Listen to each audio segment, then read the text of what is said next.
Right, hi guys, in this video I'm going to be talking about current clamps and voltage clamps, and as well about analog and digital code, because it helps to understand this to then understand current clamps and voltage clamps. So let's start at the beginning. We receive a stimulus in a finger, in our thumb. We'll say it can either be, for example, temperature, it could be pressure as well. Just say it's a temperature. So this stimulus we receive here in our thumb has to travel via our neurons to our brain. Its goal is to reach the brain, so our brain can deliver a response. Is it very hot? Is it not very hot? So it goes via our neurons, and through our neurons, it's encoded in a different way. So here I have an enlarged version of basically one of these. So here we'd have our dendrites, cell body, axon. In our dendrites and cell body, it's encoded in analog.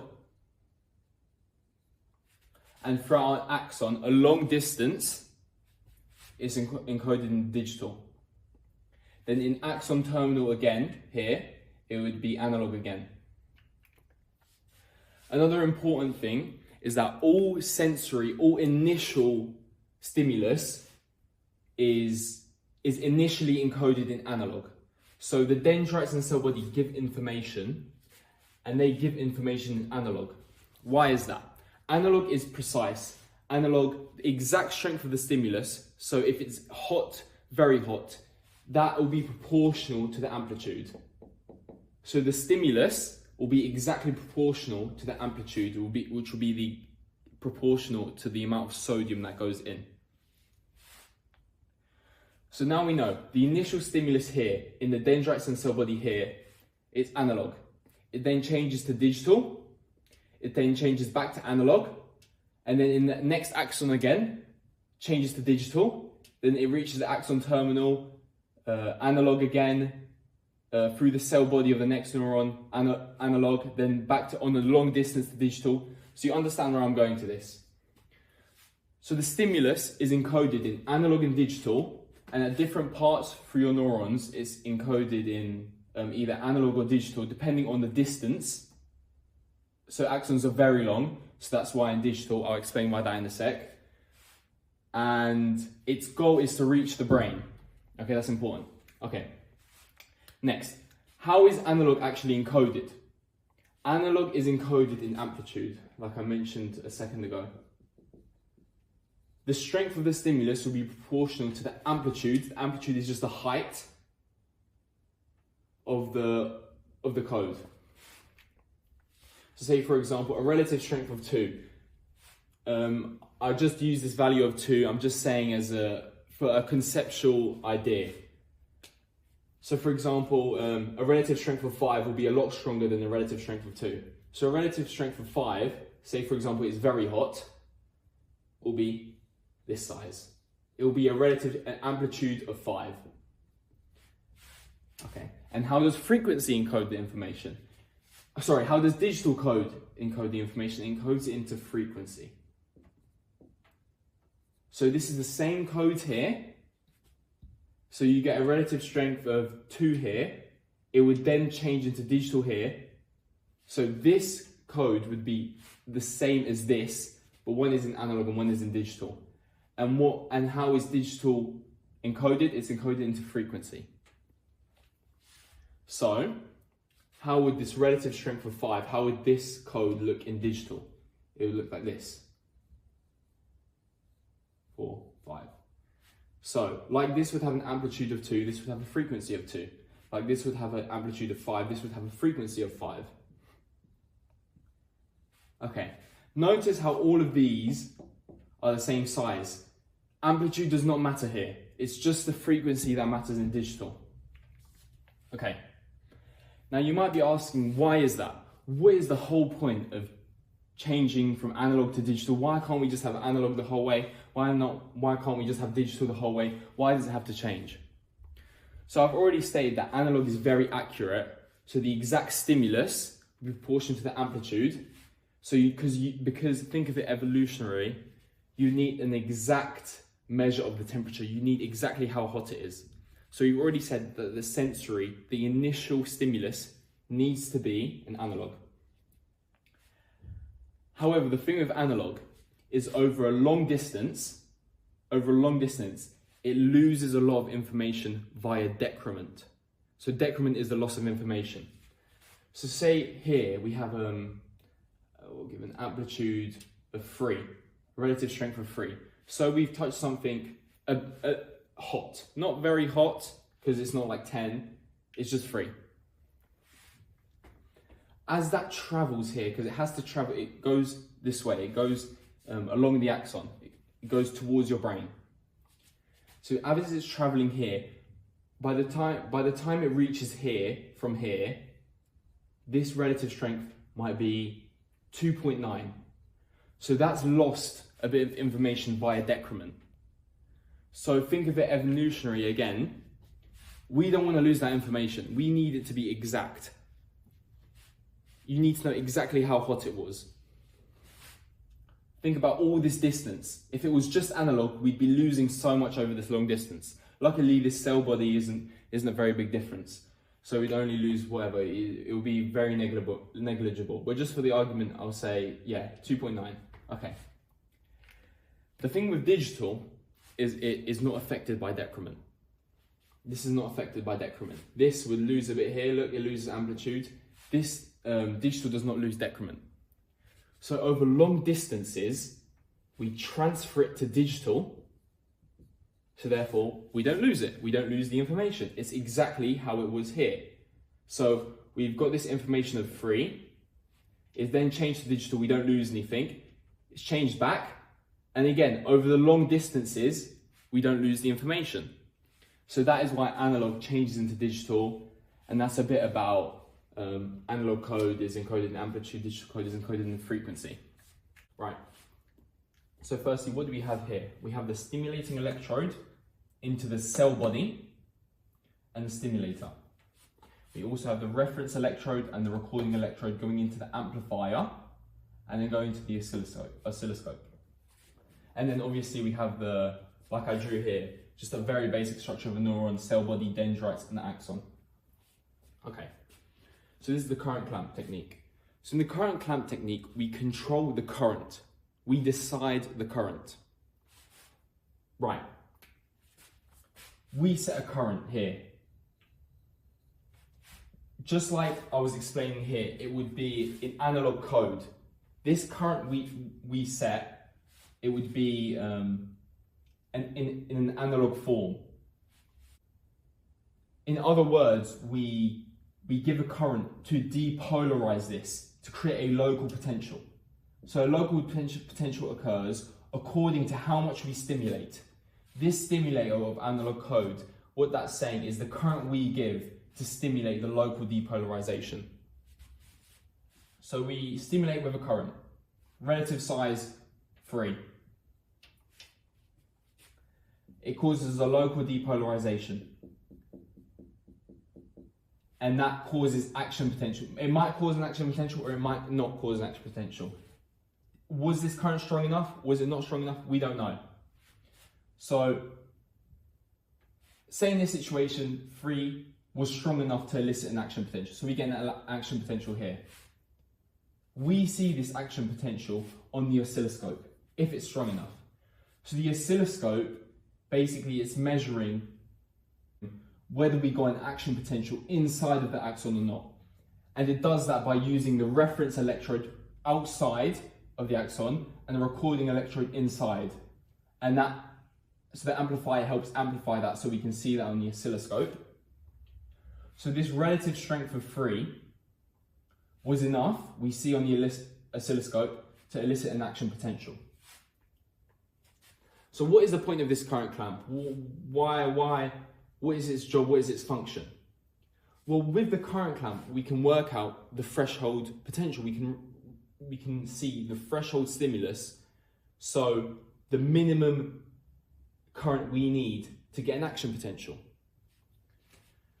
So say we get an action potential with a current of 3, a relative current of 3. What is the minimum we need? What is the threshold? Well, then we can try 2. relative strength of 2. And that causes the local depolarization. And we don't get an action potential here. In the oscilloscope, when we give this value of relative strength of 2 of current, we don't get an action potential. So now we know the threshold stimulus is between 2 or 3 relative strength of current. So then we can try 2.5. We give a current of 2.5. That causes the local depolarization. And we see from the reference electrodes on the oscilloscope that it does give an action potential. So now we know that we're getting even closer to the threshold stimulus. It will be between 2 and 2.5 because we get one at 2.5, but we don't get one at 2. So there's this minimum value needed. There's this threshold stimulus needed. So that's basically the function of the current clamp. What else can you do on the current clamp? You could possibly work out the absolute refractory period. So once you work out the minimum value needed, so say it was 2.2, it was 2.2. So you get an action potential at 2.2, but you don't get one at 2.1. Or then you can see if you stimulate another current, and see at what is the first point you get another action potential, and then from there to there you can try and work out your absolute refractory period. You could also probably work out the relative refractory period of the current clamp method, and you could change the duration of your stimulus and see how the duration of your stimulus affects whether you get an action potential or not. So that is basically the function of the current clamp. So now I'm going to be explaining the voltage clamp.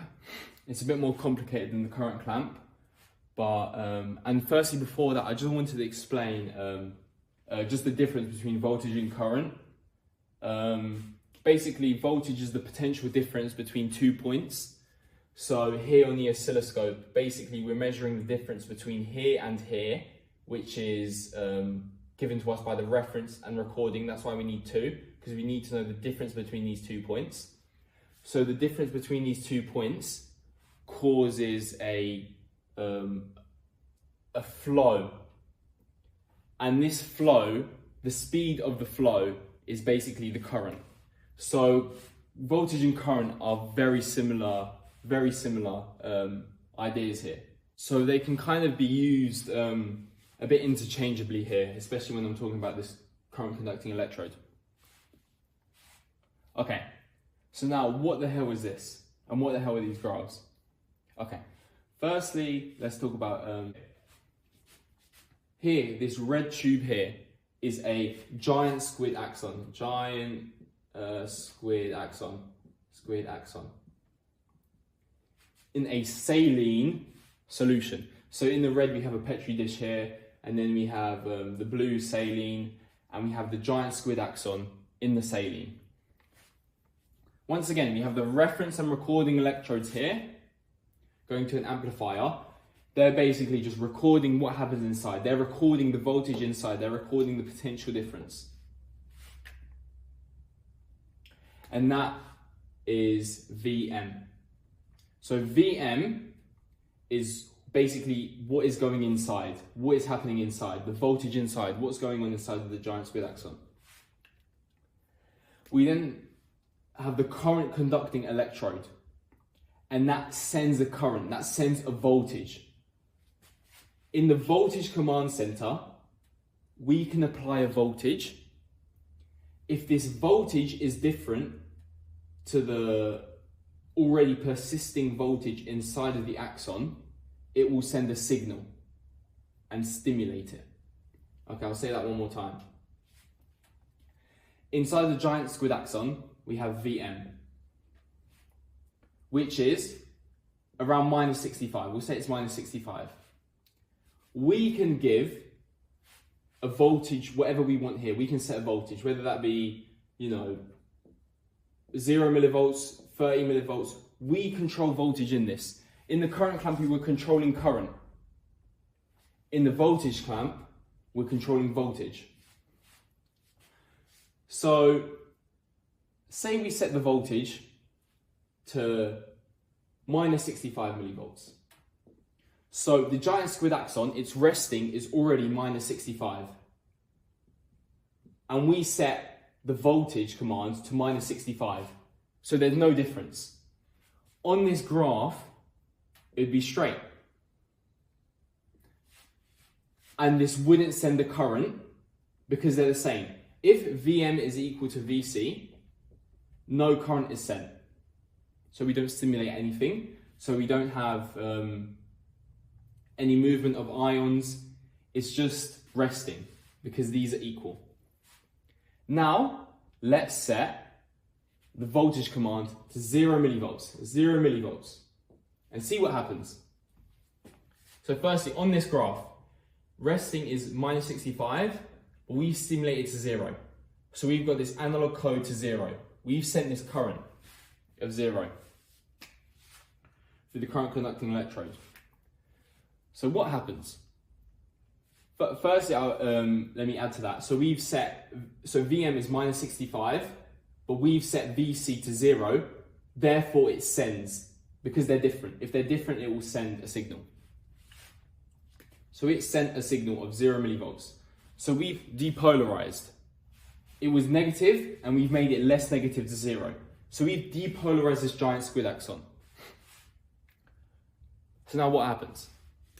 So firstly, it's important to understand this graph. So this graph is outward ions and inward ions. So what happens when we depolarize this giant squid axon? Well, firstly, what would happen to the ions? So sodium, we've depolarized it, sodium rushes in, and it rushes in quickly. So the ions, what's happening here? We have this inward, quick, influx of sodium. We have this quick influx of sodium because we've depolarized it. Then what happens? Well, then to restore the resting membrane, to restore it back to 65, the potassium leaves and the sodium gates close. So outward, potassium would leave. So from depolarizing this giant squid axon, from minus 65 to 0, we get this on our inward-outward graph. This dip is explained by quick sodium influx. Quick sodium influx. Even better, they call this the transient sodium influx. Then what is this slower, longer, outward, delayed outflow to then restore this? But how do we know exactly that this is sodium and this is the cause of potassium? Well, we can apply blockers. So TTX and TEA. So TTX is a sodium blocker. So when we apply this, what we see is just this curve here of the potassium, delayed slow potassium outflow. Because we won't have sodium movement, we won't have sodium inward movement because we use this blocker. Likewise, if we have the TEA blocker, we just see this movement, this transient movement of sodium ions.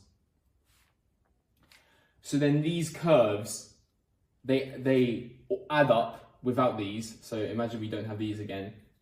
That was just how I draw the original graph. It is just like this. So this was a combination of the current of Na and the current of K, whereas this one alone here, this one was with the TEA blocker. So this would just be current of Na, and this curve would just be current of potassium if we had the TTX. But normally they would add up, they would amalgamate together, and they would form this graph, what we have here. So basically that's kind of the principle of the current clamp explained. I tried to simplify it down. In summary, we have the recording and reference electrode, which gives us the Vm. So just the resting membrane potential, it's at 65. We can then change the voltage to whatever we want. So we can depolarize this giant squid axon. And once we depolarize it, it will send a signal down here with the current conducting electrode, and it will depolarize. And then on these graphs, we can see what is happening inside. So what can we do with this? Well, we could work out the equilibrium potential of sodium potassium. How would we do that? Well, equilibrium potential is when the movement of ions is zero. So we can play with the voltage, we can play with the duration, and you know, when we're getting graphs that are closer, are smaller bumps, smaller inward and outward, we know we're getting closer to the potential equilibrium, because at equilibrium the movement of the sodium and the movement of potassium would be a straight line. So we could test values to try and get it as close to a straight line as possible to work out the equilibrium potential. So that's just something we could do with the voltage clamp. Again here, this would be analog code, like I mentioned at the start. And yeah, hopefully that helps. Yeah. So I just wanted to quickly mention patch clamps at the end. So the patch clamp technique is basically where you use a pipette to suction up a single channel. So imagine we had a giant squid axon again, but we're just using the pipette, we're just using this suction to isolate this single channel. And then with that, we have an extremely accurate response. We can measure exactly through that one channel. But we could, and then once again, we have the reference on recording, but we can play around more. We can change the ion concentration in here. I mean, you could test a lot of things with this one single channel. So, but the mechanism of the voltage clamp would still be in use here. You're just basically using this pipette to just get a single channel, isolate this single channel, so you can get like the exact measurements of whatever you want. So I just wanted to mention about that, the patch clamp at the end. So I hope you guys enjoyed, and I hope that helped.